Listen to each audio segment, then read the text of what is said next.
Hi students, welcome to English माध्यम। तो आज का हमारा पैसेज है PV Sindhu comes back on the right track. ठीक है, तो चलिए देखते हैं किसके बारे में। PV Sindhu's Japan Open title might seem like it came suddenly. कह रहा है कि पीवी सिंधु ने जो हाल ही में जापान ओपन टाइटल जीता है, ऐसा लग रहा है कि वो अचानक से ही आ गया है। It has been 7 years since she stood on the top step of the podium after winning an equivalent tournament. कह रहा है कि इसी तरीके का जो इन्होंने इक्विवेलेंट टूर्नामेंट जीता था और पोडियम में टॉप फिनिश किया था, उसके 7 साल हो गए। एट 31, 31 साल की उम्र में, having achieve 2 Olympic and 5 world championship medal, 2 Olympic और 5 वर्ल्ड चैंपियनशिप मेडल जीतने के बाद, there was no dearth of well wishers. Dearth मतलब लैक, स्कार्सिटी, शॉर्टेज, कि उनके जो चाहने वाले थे उनकी कमी नहीं थी, जो उनसे कह रहे थे एक तरीके से टू ग्रेसफुली वॉक, कि वो रेस्पेक्टफुली वॉक कर जाएं इनटू द सनसेट, मतलब एक तरीके से रिटायरमेंट ले लें।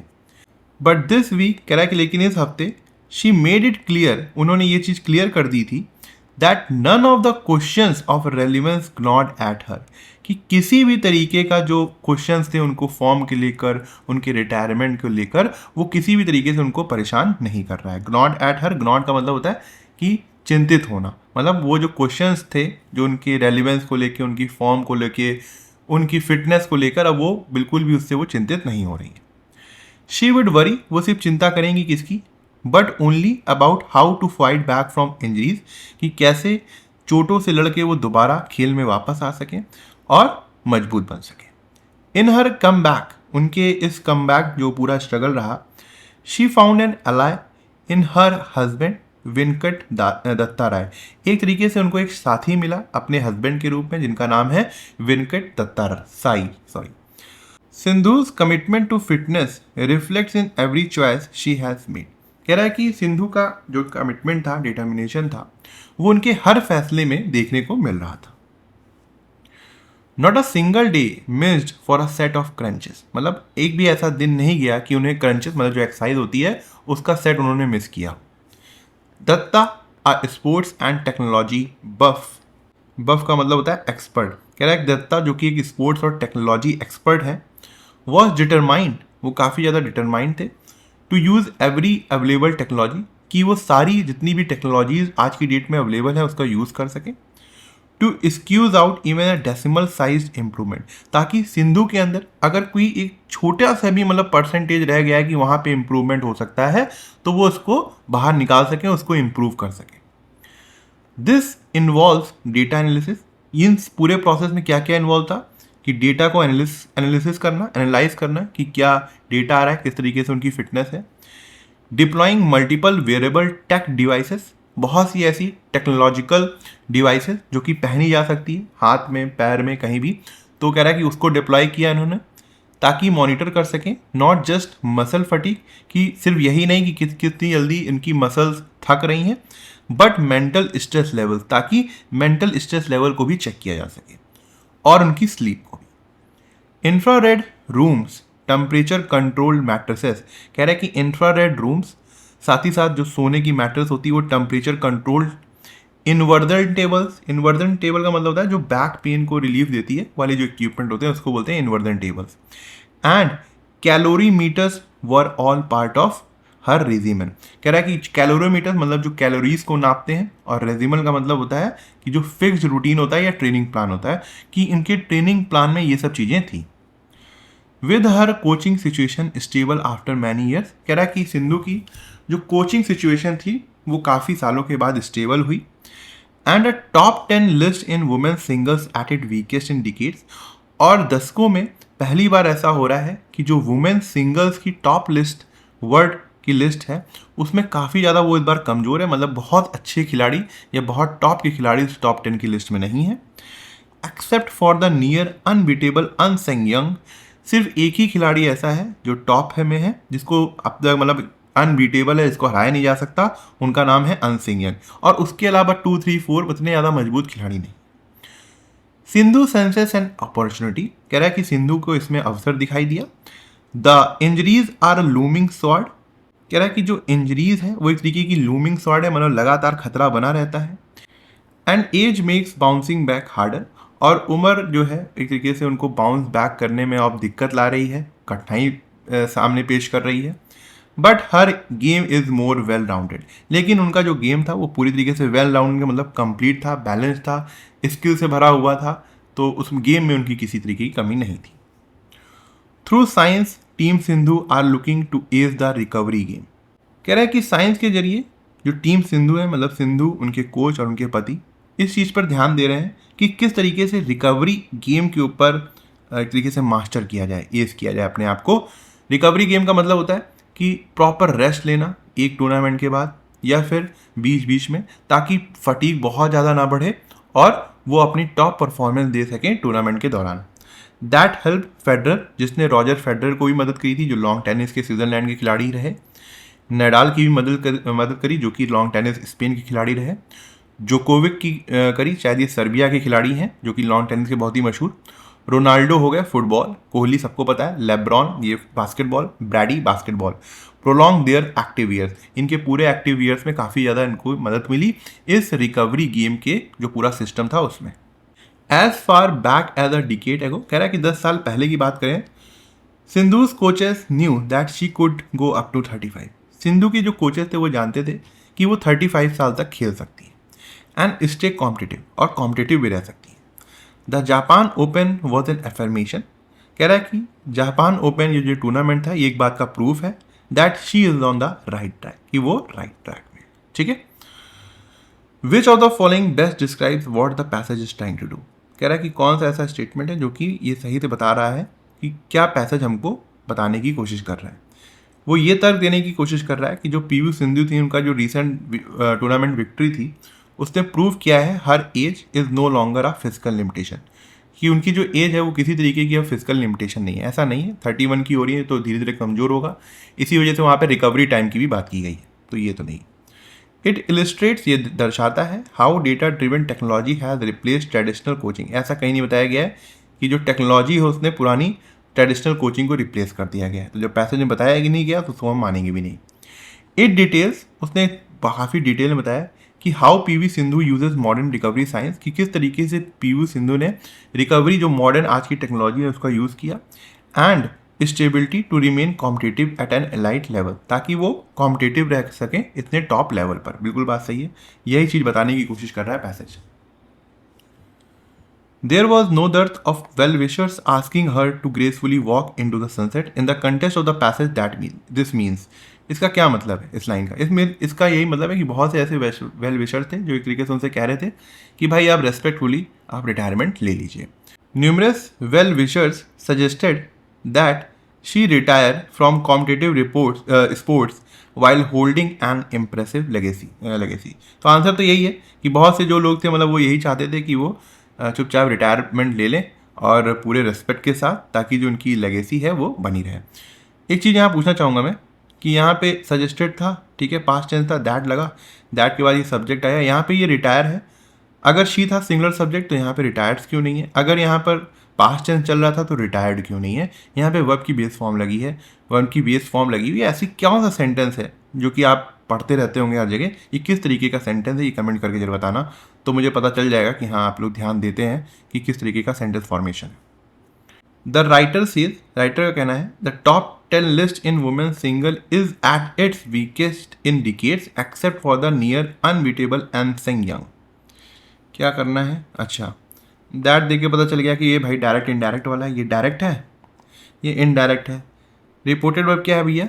सेम सेज बता रहा है, मतलब सिंपल प्रेजेंट है, तो अंदर की जो वर्ब की फॉर्म होगी वो चेंज नहीं होगी, तो लगभग पूरा वैसे ही रहेगा।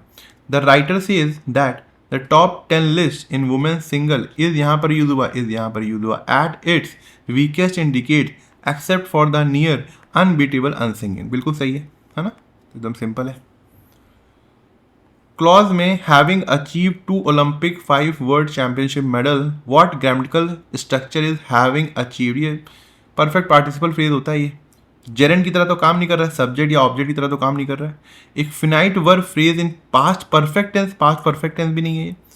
अब परफेक्ट पार्टिसिपल फ्रेज, हाँ हैविंग लगा हुआ है ना, हैविंग प्लस वर्ब की थर्ड फॉर्म लगी हुई, ये क्या होता है? एक परफेक्ट पार्टिसिपल फ्रेज होता है। रिलेटिव क्लॉज तो दैट से यूज होता है, विच से यूज होता है, हु से स्टार्ट होता है, ठीक है, जो कि किसी नाउन को मॉडिफाई करता है, जो कि एक तरह एज अ एडजेक्टिव क्लॉज की तरह काम करता है। तो सी हमारा correct answer. When discussing Team Sindhu's use of technology and sports science in her resume, the passage mentioned monitoring or managing all the following except। जब ये बात हो रही थी कि किस तरीके से सिंधु के रूटीन में टेक्नोलॉजी और स्पोर्ट्स का टेक्नोलॉजी का यूज़ किया गया और उनकी हर चीज़ को मॉनिटर करने के लिए, तो उसमें क्या क्या चीज़ थी। मसल फटीक को मॉनिटर किया जा रहा था, स्ट्रेस लेवल को भी किया जा रहा था, कैलोरी इनटेक ड्यूरिंग मैचेस। देखो कैलोरी मीटर का तो यूज़ किया गया था, मगर ड्यूरिंग मैचेस ये स्पेसिफिकली नहीं बताया गया, तो ये तो नहीं होगा।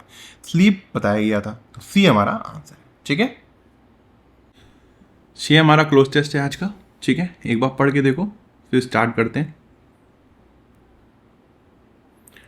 थोड़ा सा लेंदी है, ठीक है, तो एक बार पढ़ लेते हैं पहले। India's philanthropic landscape has changed more in the past decade than many realize। कह रहा है कि भारत में जो परोपकारी वाला पूरा सिस्टम है, पूरा एटमॉस्फेयर है, वो इन 10 सालों में बहुत ज़्यादा चेंज हो गया, जितना कि हम रियलाइज़ कर रहे हैं उससे ज़्यादा हो गया। Domestic private giving through family philanthropy, corporate social responsibility and individual donors has grown rapidly. कह रहा है कि बहुत से ऐसे प्राइवेट संस्थान हो गए हैं जो दूसरों की मदद के लिए हैं, चाहे वो फैमिली फिलेंथ्रॉपी हो, मतलब फैमिली के जरिए किसी की मदद करना, या फिर CSR हो, कॉर्पोरेट सोशल रिस्पॉन्सिबिलिटी जो होती है, जो अदर कंपनीज, प्राइवेट कंपनीज को, जिनको एक तरीके से कुछ ना कुछ अच्छा काम करना ही पड़ता है समाज के लिए, तो वो CSR के अंदर आता है। और इंडिविजुअल डोनर्स हो गए, कुछ लोग खुद में ही अकेले ही क्या कहते हैं इस सोसाइटी को बहुत कुछ देते हैं, तो इनकी जो संख्या बहुत तेज़ी से बढ़ी है। नाउ फार आउटट्रिप्स एनुअल फॉरेन फिलेंथ्रॉपिक इनफ्लोज। बाहर से जो परोपकार करने के लिए जो पैसा आता है, उसने उसको भी पीछे छोड़ दिया है। A new generation of entrepreneurs is rethinking differently about giving. कह रहा है कि जो नई टाइप के हमारे यहाँ एंटरप्रेन्योर्स हैं, जो कि नया नया बिजनेस स्टार्ट कर रहे हैं, वो जो देने का, जो परोपकार करने का तरीका है, उसको थोड़ा अलग ढंग से सोचते हैं। While millions of Indians are entering the market through mutual funds. कह रहा है कि जबकि लाखों जो इंडियंस हैं वो मार्केट से जुड़ रहे हैं म्यूचुअल फंड्स के थ्रू, SIP के थ्रू और UPI के थ्रू। अगेंस्ट दिस बैकड्रॉप, कह रहा है कि इस स्थिति में the debate around the foreign contribution regulation act takes on a different meaning. कि ये जो FCRA के ऊपर जो डिबेट हो रही है वो पूरी तरीके से चेंज हो चुकी है। Less a dispute about foreign funding than a chapter in India's move toward a more self reliant philanthropic future. मतलब अब इस बात के ऊपर ज़्यादा डिबेट हो रही है कि किस तरीके से भारत जो है वो सेल्फ रिलायंट बनता जा रहा है फिलेंथ्रॉपिक के मामले में। The first principle should not be controversial. कह रहा है कि पहला सिद्धांत जो है वो कंट्रोवर्शियल नहीं होना चाहिए।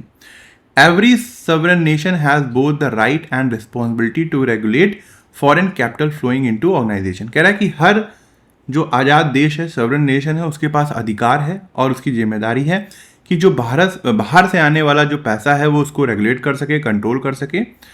दैट शेप पब्लिक लाइफ, जो कि हमारे यहाँ पब्लिक लाइफ को चेंज करता है या उसके ऊपर प्रभाव डालता है। This is neither unique to India nor illiberal. कह रहा है कि ऐसा नहीं है कि ये इलिबरल है। इलिबरल मतलब कि ऐसा नहीं है कि इसकी स्वतंत्रता में कोई कमी आ रही है अगर सरकार FCRA को कंट्रोल करेगी, या ये सिर्फ भारत में ही हो रहा है कि जो बाहर से फंडिंग आ रही है उसको सरकार कंट्रोल कर रही है। मतलब हर लोकतांत्रिक देश में ऐसा देखने को मिला है कि बाहर से अगर कोई चीज़ फंडिंग हो रही है तो दूसरा जो देश है वो उसको कंट्रोल कर रहा है। The United states requires disclosure under its foreign agent registration act.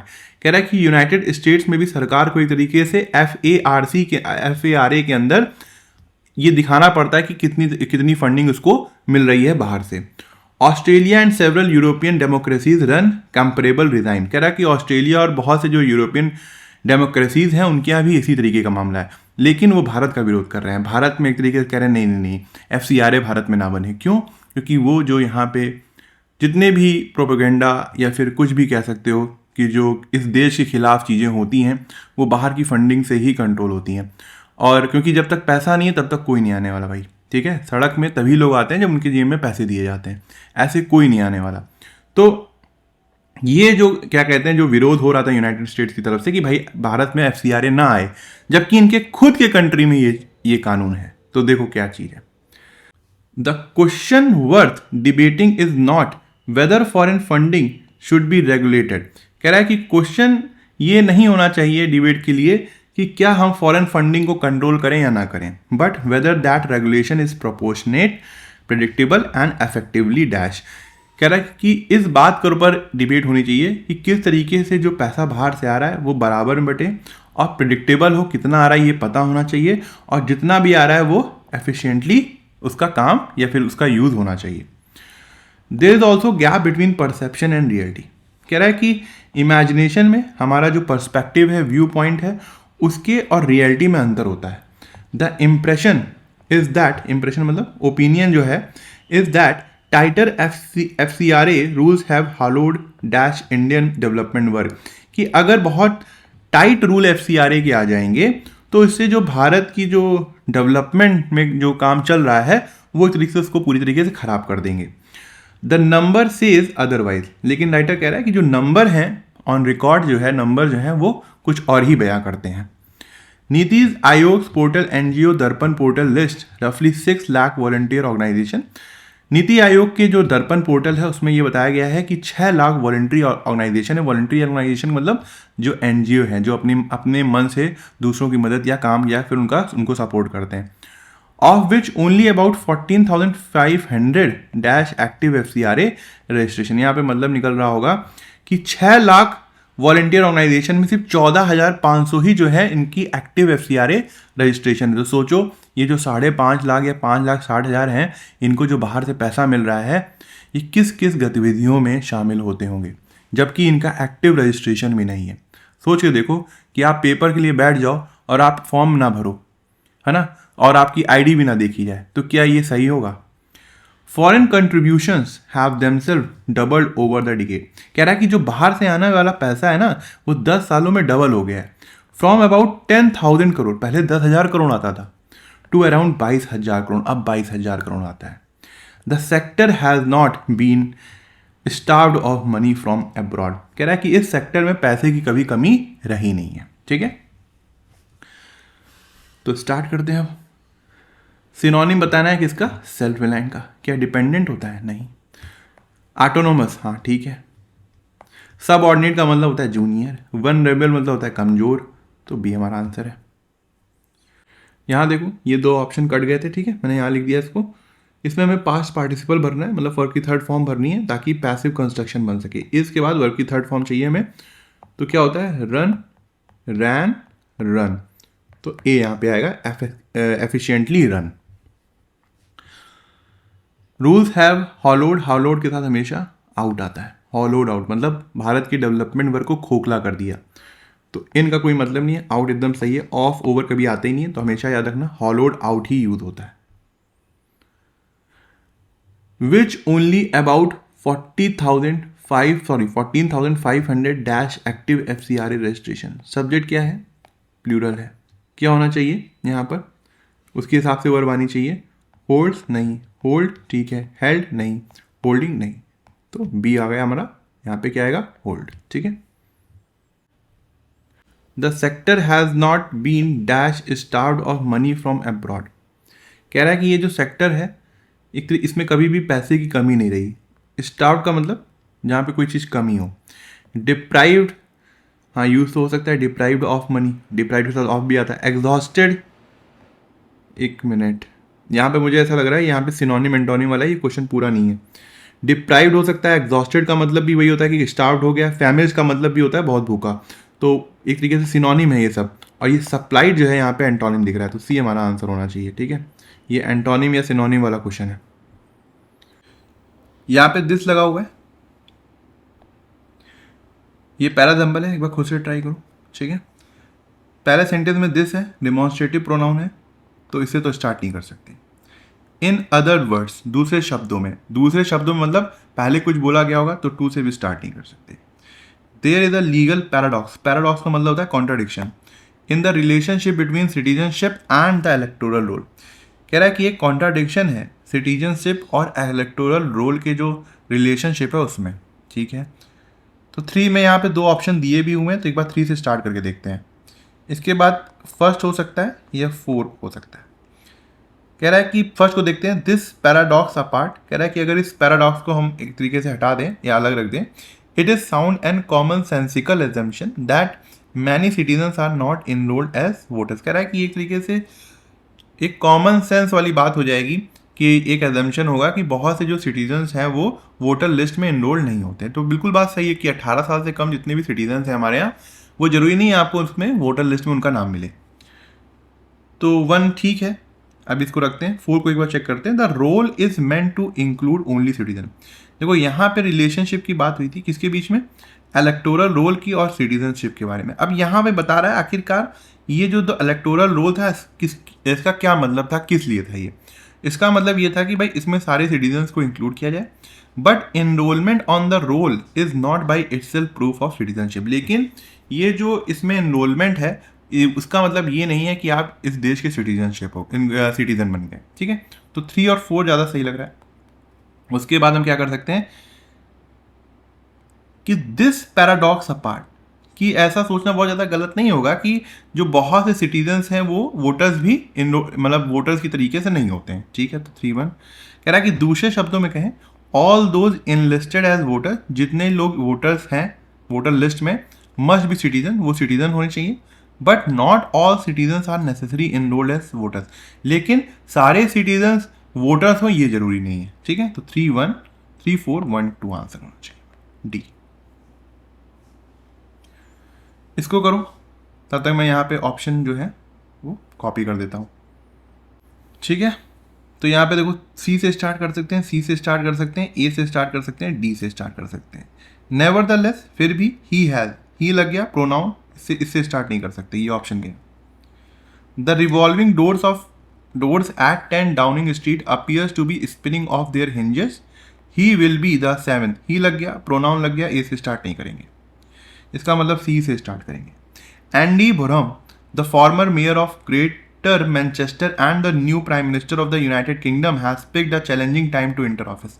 Andy Burnham मतलब ये जो यूके के नए प्राइम मिनिस्टर बने, कह रहे हैं बहुत खराब समय चुना है कि जब इनका चयन हुआ है ऐसा प्राइम मिनिस्टर। ठीक है, अब ए को लेके आए, डी को लेके आए। Nevertheless he has promised a fresh start, कह रहा है कि फिर भी इन्होंने प्रॉमिस किया है फ्रेश स्टार्ट। आते ही फ्रेश स्टार्ट का प्रॉमिस कर दिया, कोई मतलब आ रहा है नहीं। ए को देखो, the revolving door of 10 Downing street, मतलब 10 डाउनिंग स्ट्रीट जहाँ पे प्राइम मिनिस्टर रहते हैं, प्राइम मिनिस्टर का ऑफिस होता है, कह रहा है कि वहाँ का दरवाजा इतनी बार घूम रहा है ना कि ऐसा लग रहा है कि अपने हिंजेस से जो हुक होते हैं जिससे वो लटका के रखते हैं वो कहीं निकल ना जाए। क्यों? ही will be the 7th prime minister in just over a decade, कि 10 सालों में ये 7वें प्राइम मिनिस्टर होंगे यूके के।